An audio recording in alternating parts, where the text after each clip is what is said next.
Olá, amiguinhos! Hoje nós vamos falar sobre um assunto de extrema importância. Nós vamos falar sobre doenças degenerativas. Só para nós entendermos o assunto, as doenças degenerativas geralmente vão atingir o nosso sistema nervoso. Só para nós termos uma ideia, o sistema nervoso é composto pelo cérebro, pela medula espinhal e pelos nervos. E que essas doenças degenerativas, muitas vezes, vão atingir os neurônios, a massa mielínica, né? E que estas, como o sistema nervoso é um sistema que atinge todo o nosso organismo e que muitas vezes, na maioria das vezes até, vai atingir os músculos voluntários, os músculos involuntários. Então, só para nós entendermos quais que seriam esses músculos voluntários, os músculos voluntários, por exemplo, está aqui, o músculo que eu posso mexer. Eu tomo a decisão de mexer ou não. Enquanto que os involuntários são músculos que, por exemplo, nós podemos citar os músculos do nosso sistema circulatório, que é do coração, do respiratório, que seria do pulmão, os músculos do sistema digestivo. Isso quer dizer que para esses músculos nós não damos a nossa ordem, faça isso ou faça aquilo.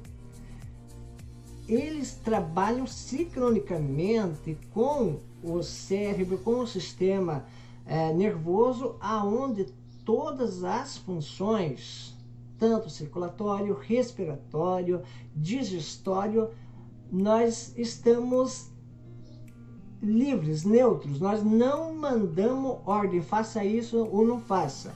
Então são esses músculos que essas doenças, quando atingem os músculos involuntários, aí sim o agravamento poderá ser maior. Por quê? Porque esses músculos, por exemplo, quando essas doenças degenerativas atingem o sistema, os músculos do sistema respiratório, a pessoa pode ter problema na respiração e até parar de respirar. Aí sim, aí é o estágio das doenças degenerativas de ponto muito agravante.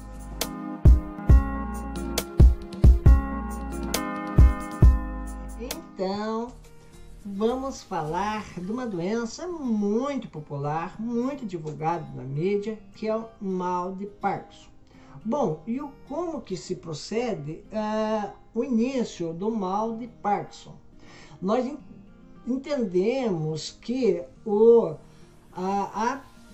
os neurotransmissores, que são mecanismos que trazem os impulsos nervosos, ou como se fossem sinais químicos que dão sinais da transmissão das mensagens até o cérebro e do cérebro para os órgãos. Então, esse neurotransmissores, ele tem uma composição que é chamado dopamina.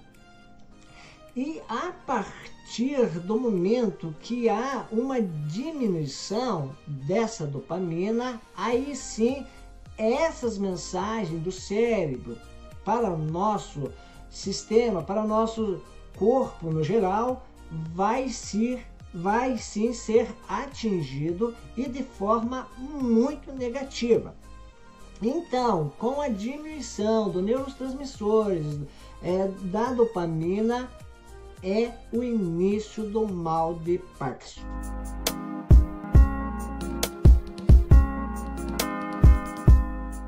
Então, vamos falar dos sintomas do mal de Parkinson.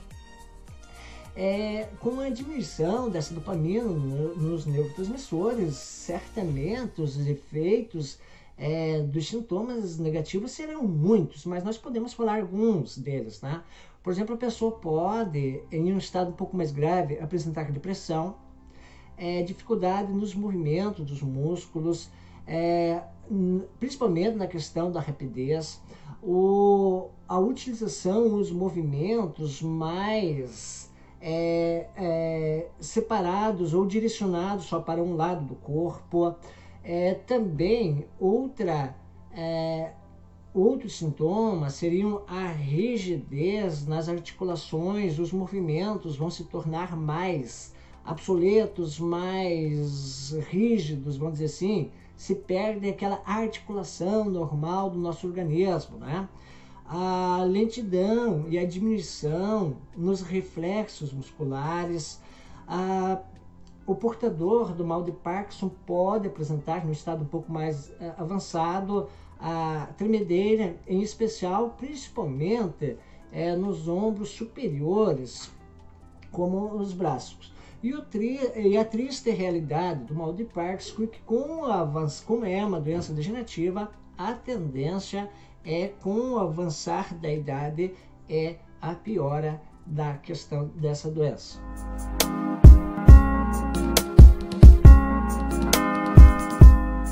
Então, vamos falar sobre esclerose múltipla, que tem a sigla EM. Esclerose, M múltipla, simples assim. Então, a esclerose múltipla é uma doença degenerativa que pode atingir, no caso, pessoas de 20 a 40, de 20 a 50 anos, no auge da vida produtiva dessas pessoas. E que esta doença degenerativa, esclerose múltipla, ela é uma lesão que ocorre no sistema nervoso central, no cérebro, nos nervos ópticos e na medula espinhal. E os sintomas da esclerose múltipla, esse sintoma pode ser transitórios ou definitivos.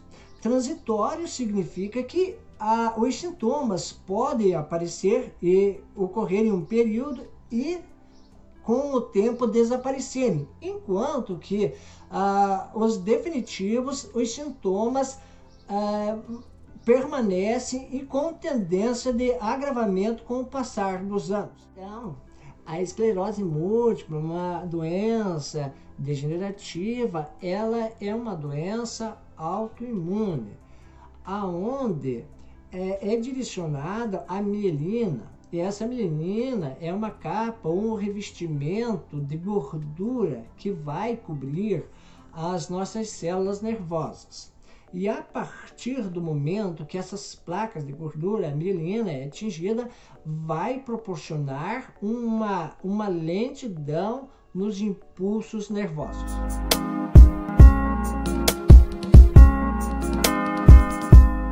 Mal de Alzheimer. Para nós entendermos como que o nosso cérebro funciona e utiliza as proteínas, a partir do momento que o cérebro usa as proteínas, na normalidade, ele vai utilizar as proteínas de jeito que os resíduos não vai ser problema para as células nervosas. Mas, a partir do momento que o cérebro utiliza as proteínas e os resíduos dessas proteínas ficam alojadas entre as células nervosas, entre os neurônios, aí sim vai comprometer o funcionamento dos neurônios. Aí sim é o início do mal de Alzheimer.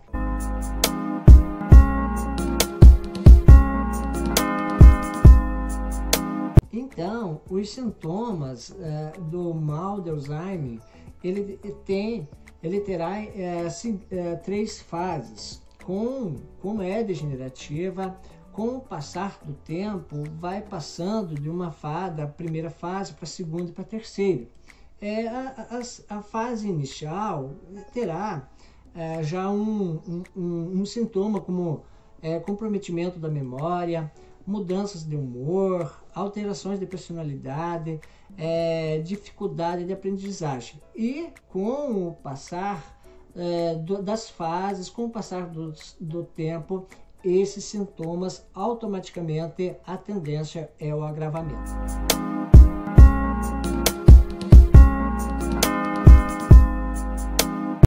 vamos analisar uma questão da Universidade Estadual de Londrina, UEL, Paraná. Analise a figura a seguir. Então, a figura tem na horizontal dizendo o tempo, na vertical o número de casos de doenças e o gráfico endemia e epidemia. Bom, com base na figura e nos conhecimentos sobre o tema, analise as alternativas a seguir. 1. Epidemia se caracteriza por uma elevação progressiva, inesperada e descontrolada do número de casos de doenças durante um período de uma população, ultrapassando os valores endêmicos ou esperados. 2. Epidemias são endemias que ocorrem ao mesmo tempo em vários países. A peste bubônica, na Idade Média, e a gripe espanhola, no início do século XX, são exemplos de epidemias que ocorreram ao longo da história da humanidade. 3.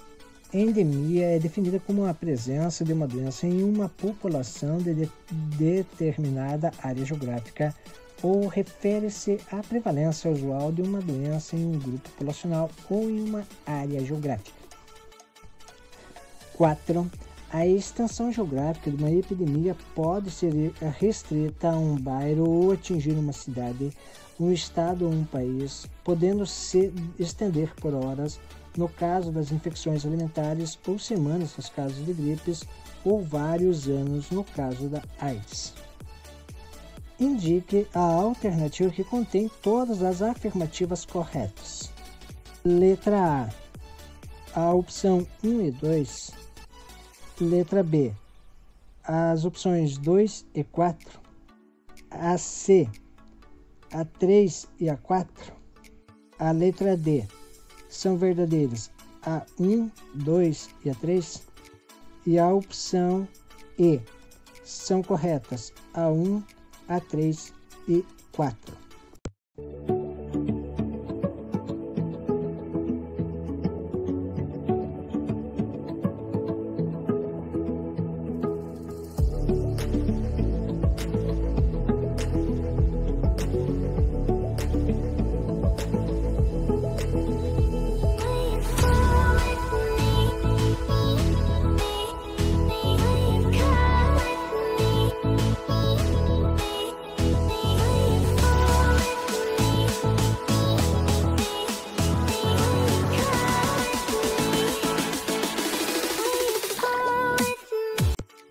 Então vamos analisar a opção 1, diz epidemia se caracteriza por uma elevação progressiva, inesperada e descontrolada do número de casos de doenças durante um período numa população, ultrapassando os valores endêmicos ou esperados.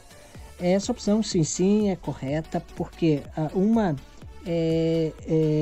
epidemia ela é uma situação aonde ultrapassa os valores endêmicos ou esperados. Então, seria uma afirmativa correta a opção 1. A opção 2 diz epidemias são endemias que ocorrem ao mesmo tempo em vários países, como a peste bubônica na Idade Média e a gripe espanhola no início do século XX. São exemplos de epidemias que ocorreram ao longo da história da humanidade. Essa opção é incorreta, então vamos marcar como falsa. Por quê? Porque quando ocorre em muitos países, e a exemplo da peste bubônica na Idade Média, a exemplo da gripe espanhola, aí foi pandemia, como é o caso que hoje está acontecendo com o coronavírus. Então essa explicação aí se reflete a questão de pandemia e não epidemias. Então essa opção é falsa. A opção 3 diz endemia é definida como a presença de uma doença em uma população de uma determinada área geográfica ou refere-se à prevalência usual de uma doença em um grupo populacional ou em uma área geográfica. Sim, como pode ser de um bairro, de uma cidade, como pode ser de um município ou de uma região um pouco maior geograficamente. Então, é uma opção correta também. A opção 4 diz: a extensão geográfica de uma epidemia pode ser restrita a um bairro ou atingir uma cidade, um estado ou um país, podendo se estender por horas, no caso de infecções alimentares, ou semanas, no caso de gripes, ou vários anos, no caso da AIDS.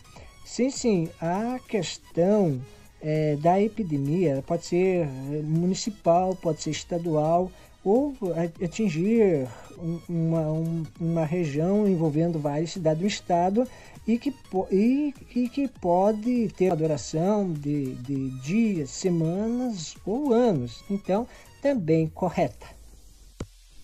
Agora, com a conclusão do agrupamento das corretas e as incorretas, aqui diz o seguinte: indique a alternativa que contém todas as afirmativas corretas. A opção A diz 1 e 2. Não, porque a 1 é correta, a 2 não. Então, a A não vem sem a opção A. A letra B diz a 2 e a 4. A 2 é incorreta, a 4 é correta. Então, não vai encaixar essa, não. A opção C diz as opções corretas são 3 e 4. Sim, a 3 e 4 é correta, porém, existe a opção 1 que é correta também, então não vai encaixar essa opção ainda. A letra D diz: é correta a 1, a 2 e a 3? Também não, porque a opção 1 é correta, a 2 é incorreta, então elimina. E a última opção, a letra E, diz: 1, a 3 e a 4. Então voltamos nas respostas anteriores, nossa lá. A 1 é correta, a 2 é incorreta, então elimina, entra só a 1, a 3, correta, e a 4. Então, a opção correta, a letra E, a 1, a 3 e a 4 são opções corretas.